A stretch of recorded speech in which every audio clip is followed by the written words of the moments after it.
এই যে শোনো, আমি শাকিব খানের মতো তোমাকে রেখে অন্য কোনো মেয়ের দিকে তাকাবো না। আবার বাপ্পারাজের মতো তোমাকে কখনোই আমার জীবন থেকে হারাতে দিব না। আমি সালমান শাহের মতো সহজেই তোমার মনে জায়গা করে নিতে চাই। তুমি আমাকে আরফিন শুভর মতো বিশ্বাস করতে পারো।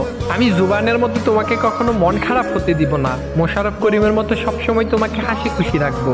তোমার মিশা সওদাগরের মতো অনেক বেশি রাগ হলে তুমি কাজী মারুফের মতো আমায় গালি দিও।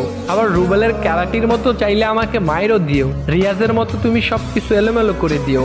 আমি জাম্বুর মতো প্রতিশোধ না নিয়ে চঞ্চল চৌধুরীর মতো সবকিছু গুছিয়ে নিব। তবে তোমাকে নিয়ে কেউ বাজে কথা বললে আমি তাহসানের মতো চুপচাপ বসে থাকবো না, বরং মান্নার মতো মাথা গরম করে সাথে সাথেই তার প্রতিশোধ নিয়ে নিব।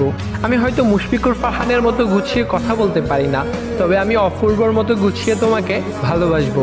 আমি হয়তো সিয়ামের মতো দেখতে অনেক বেশি কিউট না, আবার অনন্ত জলিলের মতো অনেক বড় লোকও না।